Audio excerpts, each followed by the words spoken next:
This man lost his sight at the age of 5. By his teenage years, he created a way for blind people to read and write on their own. Louis Braille was born in 1809 in a small town in France. His father was a leather maker who made belts, sandals, and other leather goods by hand. Young Louis loved spending time in his father's workshop. He watched closely and tried to copy everything his father did. When Louis was 3 years old, he picked up a sharp tool called an awl.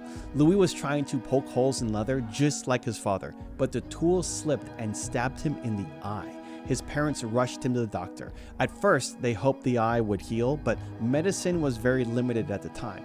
The wound became infected. The infection then spread to his other eye. By the time Louis was 5 years old, he had become completely blind.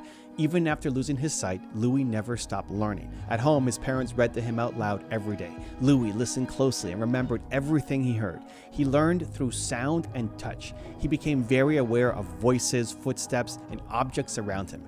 At 10 years old, Louis earned a scholarship to attend the Royal Institute for Blind Youth in Paris, one of the only schools for blind students. At the school, students learned mostly by listening. Books existed, but they were large and heavy. The raised letters were hard to feel. Reading just one page could take several minutes. Writing your own thoughts was almost impossible. Louis felt frustrated. He wanted to read faster. He wanted to write on his own. More than anything, he wanted independence. When Louis was 12, the school invited a former soldier to show a system called night writing. The French army created it so soldiers could read messages in the dark without speaking.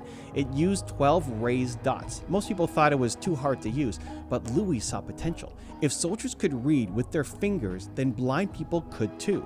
That same night, Louis began experimenting. Using an awl, the same kind of tool that once blinded him, he pressed dots into thick paper. He stayed up late in his dorm room, testing pattern after pattern with his fingers. The 12-dot system felt slow and confusing, so Louis simplified it. He reduced it to 6 dots. With that, reading became faster and easier to remember. Each dot pattern could stand for a letter, number, or sound. Louis even created symbols for music, so blind musicians could read notes on their own. By the time Louis was 15, he had finished his system.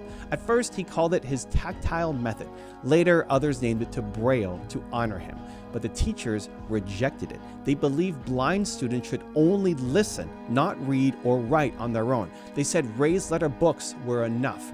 Braille was banned from classrooms, but Louis did not stop. Late at night, inside the dorms, he quietly taught other blind students. He showed them how to feel the dots and read with their fingers. Students learned in days instead of months. They began writing letters and studying music. For the first time, they could learn by themselves. The turning point came when students using Braille clearly did better than others. They read faster. They learned more. They became independent. Louis Braille died in 1852 at just 43 years old from tuberculosis. He passed away before his system was fully accepted. But in 1854, just 2 years later, Braille was officially adopted in France, and soon after, it spread around the world. Louis Braille once said, "Live without seeing, but be what you are." You cannot change your past, but you can take charge of your future.